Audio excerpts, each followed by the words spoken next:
A lot of folks in Black America seem pretty pissed at me right now, from friends and loved ones to colleagues, contemporaries, and dare I say, even the NAACP itself.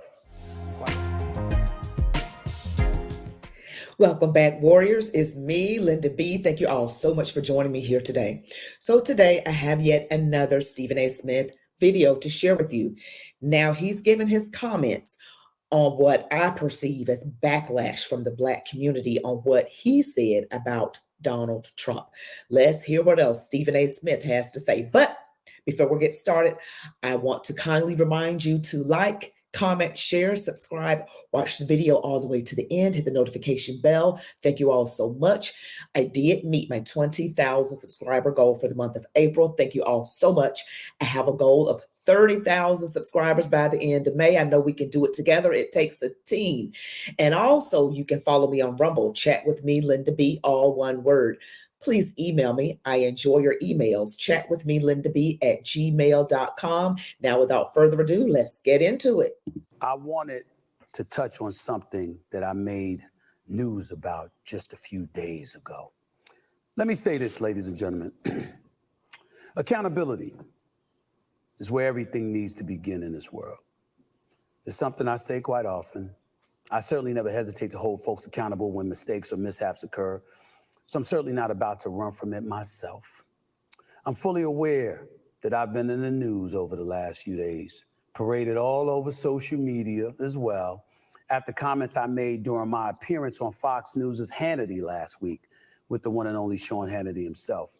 And I'm fully aware of the outcry that has ensued because of it. A lot of folks in Black America seem pretty pissed at me right now, from friends and loved ones to colleagues, contemporaries, and dare I say, even the NAACP itself. Quite a few folks were put off, if not flat out offended, after my words were interpreted as associating support for Trump from the Black community with all. Okay. Not that I'm saying that Stephen A. Smith is a Trump supporter, but we're allowed to have our opinions. I'm getting sick and tired of this political climate where everybody has to walk lockstep and think exactly alike, like we're robots or something. We're individual beings. No two people are exactly alike. Now, me, if somebody gets mad at me for saying something, I am going to, as long as I believe is right, I'm going to lock down on what I said, because I try to already be careful about what I say, but I stand up for what I believe in. I am not taking anything back on what I've said on this channel so far. I'm giving no apologies because I believe what I'm saying. I believe what I'm saying is the truth. Am I 100% correct? Of course not. No one is. Only God is. And some of the comments act like some people in the comment section believe they're 100% right. No one's 100% right. Neither am I, neither am you. Only God is. So when people believe what they believe, and Stephen A. Smith is a very vocal person. We know he has a more of a in-your-face personality. He does, and that's who he is. Either you love him or you don't. Either you watch him or you don't. Either you agree with him or you don't. Either you agree with me or you don't. But I'm not the one to take back anything. I'm not quite sure exactly what he's going to say right here, but we're going to see in just a moment. But just remember, we're allowed to have differences of opinion. And all those people, loved ones, friends, family, NAACP, really? Does the NAACP know about the Democratic Party? Really? It says it's the National Association for the Advancement of Colored People. Well, the Democratic Party is not for the advancement of colored people, period. So I need the NAACP to reassert itself and look into some things more. Maybe they're getting a lot of money from the Democratic Party. You know, money makes people do funny things. All the legal issues he's facing. For that, I sincerely apologize. To be clear, my words were misconstrued. I'm stating right here for the record that my words were taken out of context, misrepresenting and depicting me in a way I found every bit as insulting and disrespectful as folks in Black America evidently felt about what they thought I said. But I'll own it anyway. Because please know that I know the buck stops with me. I'm in the communication business. I've been here for 30 years, so Regardless of whatever interpretation that accompanies any words coming out of my mouth, the responsibility ultimately lies with me first and foremost before anybody else. I've always felt that way. I still do. I always will. Period. Blacks who refuse to support Trump are aware of his history of issues. And we'll never forget how Trump claimed Obama, the nation's first black president, wasn't even qualified to hold office because he was born in Kenya, although Trump recanted the statement during his 2016 campaign run for the presidency. Yet Trump's dissenters were not the topic of discussion when I was talking to Hannity. The support he appears to be receiving in the polls was what was being discussed. 5 polls, count them, 5. Emerson, NBC News, Daily Kos, New York Times, and Rasmussen, all big national polls had Trump leading over the last few weeks. Plus, according to 538, recent local polls also put Trump ahead in battleground states. He's up 6 points in Michigan, Arizona, and Georgia each. Now, these were the states that Biden won in 2020. We all really know what happened a few years ago. Things were not on the up and up, okay, in that election. I'm not taking anything back. You know, things were not on the up and up. Now, okay, so now everybody's starting to see and listen to what Donald Trump said and how the presidency was and how our lives were under him and comparing it to the Biden administration. Gas prices, food prices, interest rates, crime, the border, the list goes on and on and on.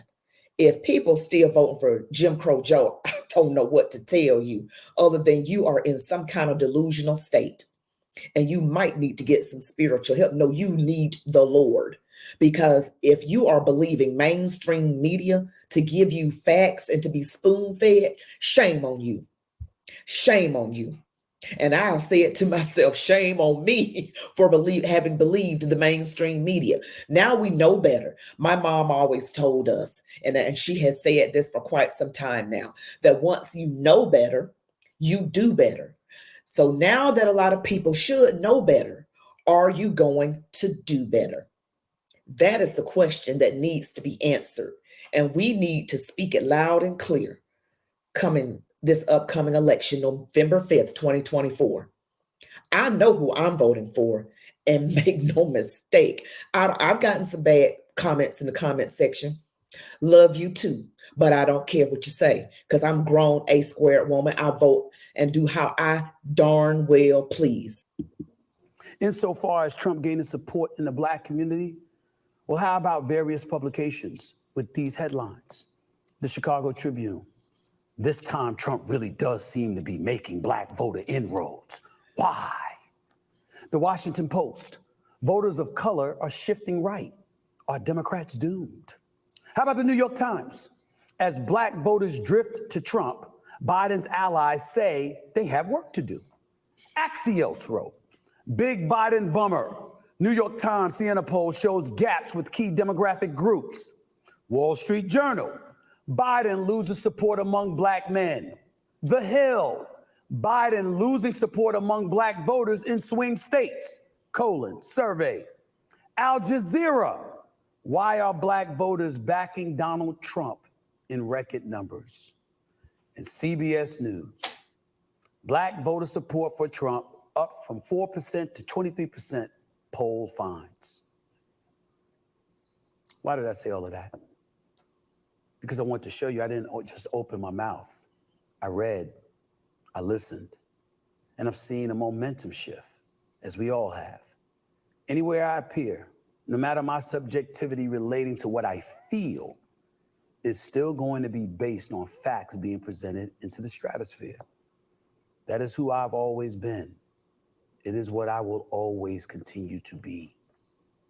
But it's never exercised with malice in my heart and soul. Certainly never to insult or harm the black community, my community. My thoughts are put out there to present views I believe are pertinent, that alerts us to what's going on, what missteps may be taking place, and how, if at all, they could be corrected.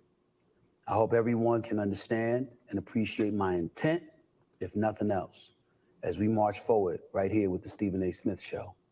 But just because my intent was harmless doesn't mean my words were harmless, and I know that. I can always do better, and I'll strive to do just that every single day that I'm alive. So that seemed like somewhat of an apology to me from Stephen A. Smith. You know, he's a grown man. He's been doing what he does for a very long time. I just feel like other people need to grow up and know that people think differently. All the backlash that he's received, to me, is coming from people who are being immature. We're not going to just walk lockstep the way you want us to. I'm going to need a lot of people out there to grow up. Grow up. People think differently. You know, I could have backlash against Black people who continue to vote Democrat when clearly this party has no love for us. Their actions, you know, before the so-called big switch, which there was no big switch. I've done a video on that. I need you all to learn some history. Okay, for those of you that are saying there was some kind of big switch, the parties didn't switch. The voter base switched on what values that they are more inclined to go along with. Black people were voting Republican way since the Reconstruction days in the 1865 to 1877 and early 1900s, all the way until the late 70s. Well, up until the mid 60s, probably, or late 60s. When, you know, LBJ came up with this Great Society program that put people on welfare, and supposedly they were trying to help the Black community, and the Democratic Party got the Black preachers to go talk to their congregation and told them to vote Democrat. That's what changed. Who Black people vote for changed. We used to be Republicans because they hold more Christian values, and we need to vote our values. Don't separate your values from how you vote. That's a shame. Don't ever do that. But let's go back and look at, you know, the clip from Sean Hannity that everybody was so up in arms about. Let's take a look at it. Why is that happening? That's my question. As much as people may have been abhorred by Donald Trump's statement weeks ago, talking about how Black folks, he's hearing that Black folks find him relatable because what he's going through is similar to what Black Americans have gone through. He wasn't lying. He was telling the truth. You see the law enforcement, the court system, and everything else being exercised against him. It is something that Black folks throughout this nation can relate to with some of our historic, iconic figures. We've seen that happen throughout society. So no matter what race, what ethnicity you may emanate from, we relate to you when you're suffering like that because we know we have. So I see here, that is what Black folks had a problem with. Now, you know, Donald Trump said some of the same things at the Black Conservative Federation. You all can go on YouTube and find that. And there were a lot of Black conservatives there, a lot of people there, period, of all ethnicities. Donald Trump said that he heard that Black people relate to him because of what he's going through. And this, I have another video where there's this news anchor with 4 Black Trump supporters. And the news anchor was really trying to play the race card again, which is what the left does. And she flat out asked 4 Black Trump supporters, because of what Donald Trump said about Black people relating to him because of him being persecuted by the legal system, did you find that racist? And all 4 of them shook their heads. No, they did not find anything racist. See, the left is always making everything about race. People on the right, less so, or not at all. Not that there aren't issues on the right. I'm not saying that at all. But the left, y'all got some issues. You don't want to look at history for what it is. Everybody wants to be a victim. We always want to go back to slavery. We want to keep on living in the past. You got too many problems, and you into this weird stuff like a man can be a woman can be a man. Kids know they can get changed if they want to without their parental consent. All kind of inappropriate material in the school system, and people on the right is like no to all that foolishness. And you want to know why we vote the way we vote. We trying to figure out why y'all vote the way y'all vote. That's ridiculous. So all this hemming and hawing about what Stephen A. Smith said, what he said was not incorrect, because there are a bunch of Black people who support Trump that are saying the exact same thing. saying that we relate to him because of what he's going through in the legal system. The exact same thing. And then you got people, the NAACP upset. Okay. Jess, I'm gonna need everybody to take a breath and get some knowledge here, okay? Well, that's it for today's video. I hope you guys really liked it. Please remember to like, comment, share, subscribe, hit the notification bell. On my way to 30,000 subscribers by the end of May. Thank you all so much for your support. And like I always say, march on, warriors.